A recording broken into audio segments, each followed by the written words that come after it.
of the nation.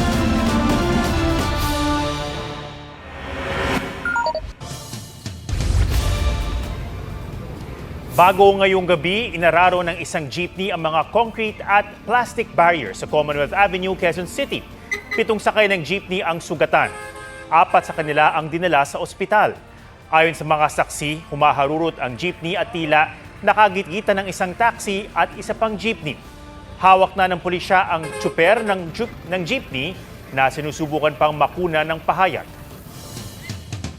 Online muna ang mga klase sa Metro Manila at ilang lugar sa Rizal at Laguna bilang pag-iingat sa nauuso ulit na malatrang kasong sakit.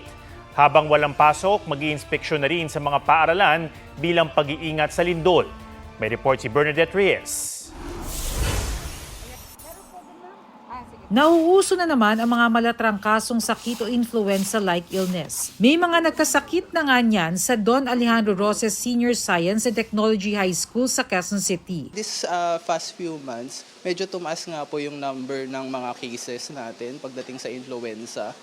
Yet, we always inform the students to take their vitamins at magkaroon ng sapat na pahinga.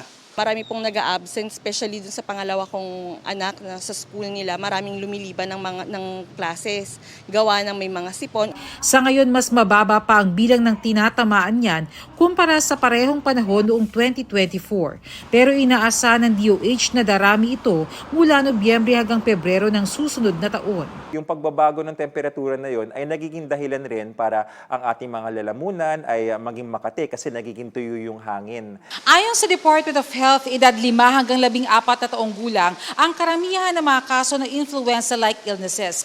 Dahil dito, kansilado hanggang bukas October 14 ang face-to-face classes sa mga public schools sa Metro Manila. Sa Don Alejandro Roses Senior High, naglilinis sa mga empleyado habang wala ang mga estudyante. Ganyan din ang ginawa sa ilang paaralan sa Marikina at sa isang eskwelahan sa Muntinlupa. Alinsunod na rin ito sa utos ng DepEd na mag-disinfect ang mga paaralan. Mas importante yung hygiene at ang mga estudyante na meron nararamdaman, kapag meron pong nararamdaman, wag na hong papasukin. Payo ng DOH para iwas sakit, magsuot ng face mask, regular na maghugas ng kamay, kumain ng mga masustansyang pagkain at magkaroon ng sapat na tulog. Habang walang klase, isinabay na rin ang inspeksyon sa mga gusali kung ligtas sa lindol sa utos din ng DepEd. Sa Quezon City High School, nagpaskil na rin ang mga dapat gawin sakaling lumindol. Tinatanggal namin yung mga hazard sa bawat classroom, gumagawa rin kami ng mga kinukulayan din namin yung mga nag-fade ng mga arrows namin for evacuation. At magdi-disinfect din po kami. Bukas hanggang Miyerkules naman mag-online class lang sa lahat ng antas sa Taytay Rizal para mag-inspeksyon at mag-sanitize ng mga gusali. Ang Antipolo City wala na ring face-to-face classes bukas, all levels, public and private, hanggang Biyernes, October 17, bilang pag-iingat din sa flu-like illness. Simula rin bukas, walang face-to-face classes sa lahat ng antas sa Laguna. Tatagal yan hanggang October 31. Mas tututukan daw ang inspeksyon sa mga school building, lalo't abot ang West Valley Fault sa ilang bahagi ng Laguna. Hinikayat din ng Kapitolyo ang mga residente na patibayin ang kanilang mga bahay. Nauna nang sinabi ng FIVOX na hindi matitrigger ng malalakas na lindol sa bansa ang paggalaw ng West Valley Fault dahil malayo ito sa epicenter ng mga naunang lindol. Bernadette Reyes, nagbabalita para sa GMA Integrated News.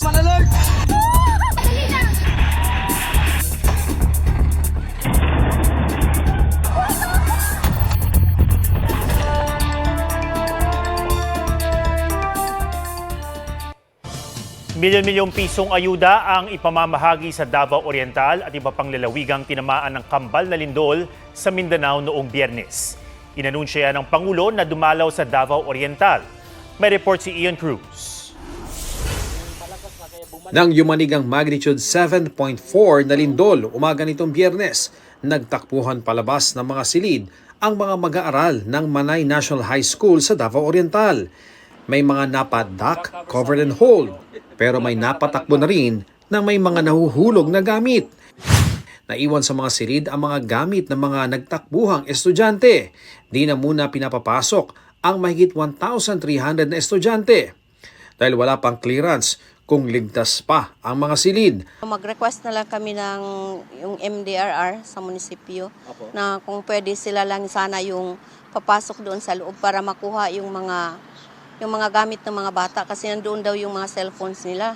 Ang kondisyon ng mga silid ang inalam din ni Pangulong Bongbong Marcos nang dumalaw kanina sa paaralan. Kinumusta niya rin ang mga pasyente ng Manay District Hospital na nasa labas na dahil labis ding napuruhan ng lindol. Damay rin ang rectory o tinutulugan ng mga pari sa San Ignacio de Loyola Parish. Nanunuluyan muna ang mga pari sa mismong simbahan na ligtas naman sa pagsusuri kaya pwede pang pagdausan ng misa. Napinsala rin ang opisina ng DNR Senro ng Manay. Yung isang building namin sa admin building namin is hindi na hindi na operational. So ang ibang naka-office dito inilipat namin doon sa isa naming building. Sa Barangay Ignacio, ilang bahay ang muntik magulungan ng malalaking bato mula sa bundok. Napinsala ang ilang linya ng kuryente na kinukumpuni na rin ng Davao Oriental Electric Cooperative.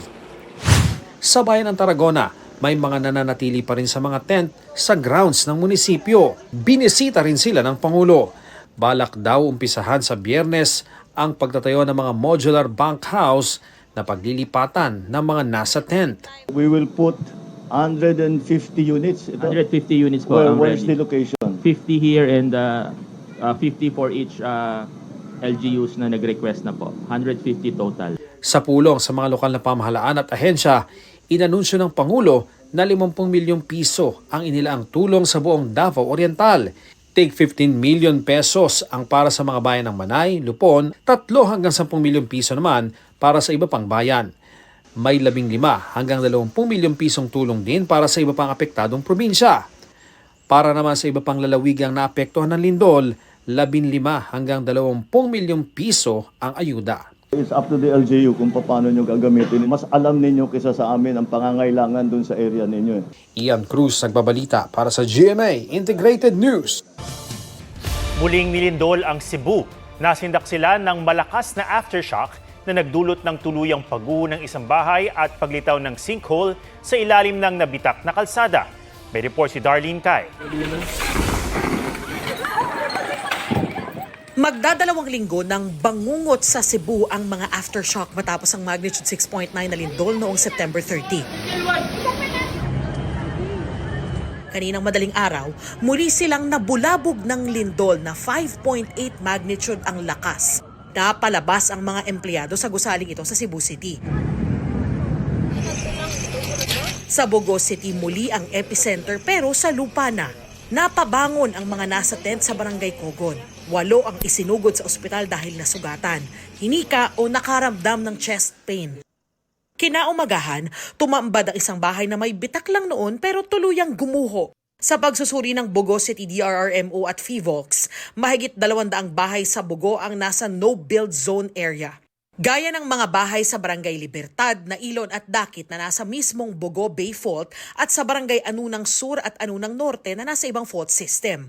Lumikas na ang mahigit 100 pamilya. May mga nakatira sa mga kaanak sa ibang lugar, habang ang iba nagtiis sa mga tolda sa bakanting lote. Reminder lang, hindi pa talaga safe yung kanilang bahay o structure. Advice namin wag lang muna talagang doon matutulog, yung doon na parang bumalik na sa kanilang dating as per PIVOC is may pa talaga yung aftershock. Sa bayan ng San Remigio, 3 metro ng kalsada ang nabiyak. May nadiskubre pang sinkhole. Walang naitalang nasugatan.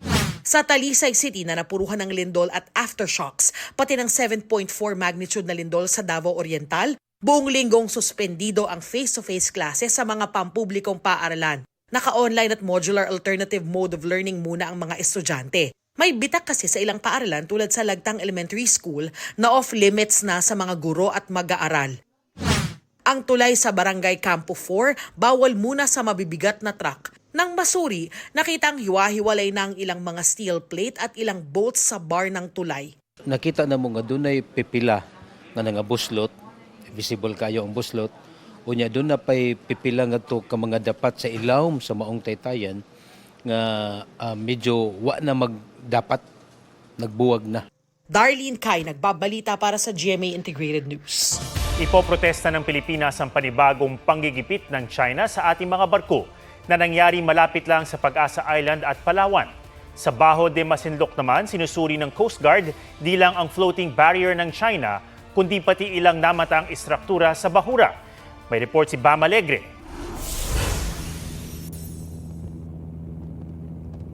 Dalawang kumpol na tila pundasyon o biga sa ilalim ng dagat. Hindi masabi ng Philippine Coast Guard kung ano at kanino ang mga yan nang makita sa kanilang Maritime Domain Awareness Flight o paglipad sa Bajo de Masinloc.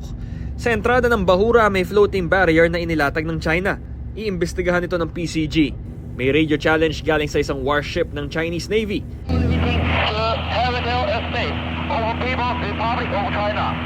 Pero sa pambihirang pagkakataon, walang barko ng China Coast Guard sa mismong lagoon. Sa halip, nasa labas ang mga barko ng CCG at ilang Chinese Maritime Militia vessel. Tila nagmamasid sa 5 barko ng BFAR at 2 barko ng PCG na may hatid na krudo at ayuda sa mga Pilipinong mangingisda. Naroon din ang MV Mamalakayan ng BFAR na nagkakarga sa mga nahuling lamang dagat ng mga Pinoy. 2012 pa kontrolado ng China ang Bajo de Masinloc o Scarborough Shoal na nasa loob ng ating 200 nautical mile exclusive economic zone. Ang standoff doon ang nagbunsod sa Pilipinas na ihabla ang China sa Permanent Court of Arbitration na pumabor noong 2016 sa ipinaglalaban ng Pilipinas na walang basehan ang pag-angkin ng China sa shoal, desisyong hindi kinikilala ng China. Isa sa mga red line o hakbang ng China na ikasasagad ng pasensya ng Pilipinas ang pagtatayo ng estruktura o land reclamation ng China sa Bajo de Masinloc. Sa Kalayaan Islands naman, ramdam ang girian ng Pilipinas sa China. Sa Sandy Cay na bahagi ng territorial waters ng Pag-asa Island, binomba ng tubig ng CCG Vessel 21559 ang BRP Datu Pagbuaya ng BFAR na nagsasagawa roon ng maritime patrol. Binunggupan nito ang stern ng vessel na nag-iwan ng bahagyang pinsala. Pati ang BRP Datu Sanday ng BFAR pinuntirya rin ng mga barko ng China. Walang nasaktan sa mga sakay ng mga barko. Nagpalipad din ng China ng helicopter mula sa kanilang Navy vessel. Ayon sa PCG, hindi bababa sa 15 ang Chinese Maritime Militia vessel. May 5 CCG vessel at isang Chinese warship ang nasa palibot ng Pag-asa Island. Na hindi lang basta exclusive economic zone, kundi territorial sea o teritoryo na mismo ng Pilipinas. This is the closest that the Chinese Coast Guard harassed and bullied BFAR vessel. It only has a distance of 1.6 to 1.8 nautical miles. Yes, very close to Pag-asa Islands. Maituturing na ba itong paglabag sa soberanya ng Pilipinas? Yes, because we have territorial sea dito sa areas na to. It's always been very concerning because we are dealing with the lives of the crew of the BFAR or even the Philippine Coast Guard personnel. Walang mga barko ng PCG sa Pag-asa Island ng mga sandaling iyon. We have BRP Melchora Aquino patrolling the vicinity of Skoda Shoal yesterday. And then we also have 2 other 44-meter vessels in other areas, one in Recto Bank and the other one is in Union Bank. These BFAR vessels, there are Coast Guard crew on board. Sa naratibo ng China, illegal daw na pumasok sa tinatawag nilang Nansha Islands ang mga barko nating tagumpay raw nilang naitaboy. Pinalagan niya ng Pilipinas na handang maghain ng diplomatic protest. Mula sa West Philippine Sea, Bam Alegre nagbabalita para sa GMA Integrated News. Na-late sa pagdinig ng House Ethics Committee ang inireklamo roong si Cavite 4th District Representative Kiko Barzaga. Pero wala raw kinalaman dyan ang dinaluhan niyang lightning protest kagabi sa labas ng isang exclusive subdivision sa Makati City.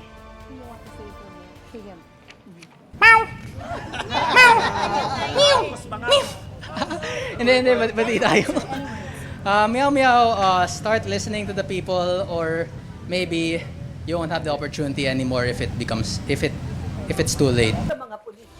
Pagbabalik sa mga ninakaw na pera ng taong bayan ang isa sa mga isinigaw ni Barzaga at nang nasa 200 rallyistang nag-ingay sa kabila ng ulan at bahagyang tensyon. Bantay sarado sila ng nasa 200 pulis. Kanina, kahit na late sa House Committee hearing si Barzaga, iginit niyang haharapin ng reklamo at hindi makikipag-areglo. Nagugat ang ethics complaint sa asal umano niyang diakma sa isang mambabatas at paglabag sa saligang batas at House rules. Hindi raw ang pagdalo sa rally ang dahilan kung bakit siya na-late.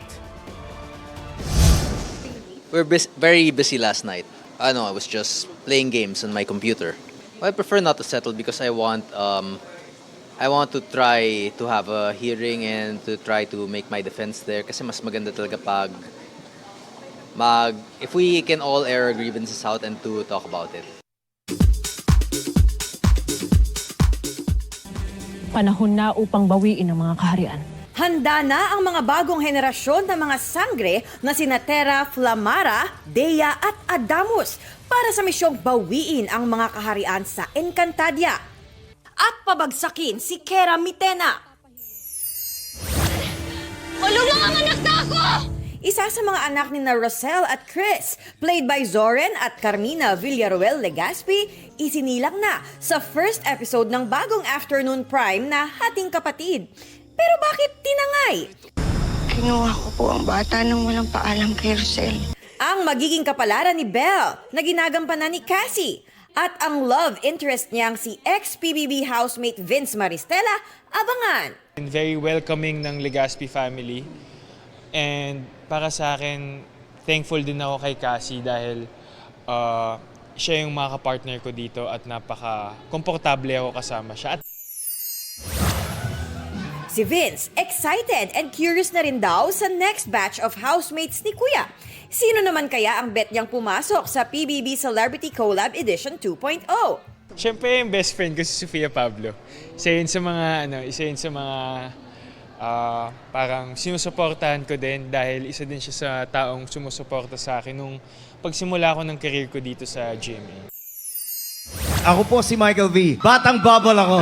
Vice Ganda, Esnir, Ay de las Alas, Jillian Ward at ang OG boy pickup na si Ogie Alcacid e-eksena sa 30th anniversary special ng Bubble Gang. Mapapanood ang comeback segments at special guests sa 2-part anniversary special episodes sa October 19 at 26. Athena Imperial nagbabalita para sa GMA Integrated News.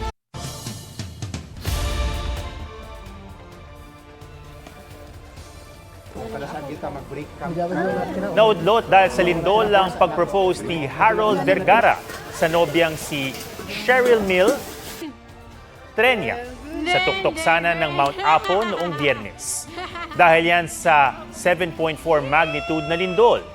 Pero dahil pursigido, sa campsite na lang siya humingi ng kamay ng kasintahan. At tila naabot na rin nila ang tuktok ng Apo nang suklian siya ng nobya ng oo. Dahil sa lindol at sunod-sunod pang mga aftershock, bawal muna ang pag-akyat sa Apo.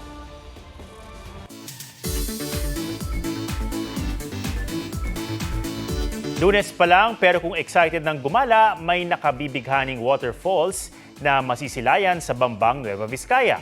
Iyan ang multi-tiered na Banti Falls. Step by the step, ika nga, ang mga kakaibang hugis ng bato na tila pinagpatong-patong at naging talon. Malinaw ang tubig at malamig ang paligid dahil sa mga punong nakapalibot sa talon. Pwede ring akyatin ang gitna ng talon para sa Insta-worthy shot. Madali lang rin itong puntahan, kaya G tayo dyan. Yan po ang State of the Nation para sa mas malaking misyon at para sa mas malawak na paglilingkod sa bayan. Ako si Ato Maraulio mula sa GMA Integrated News, ang News Authority ng Pilipino.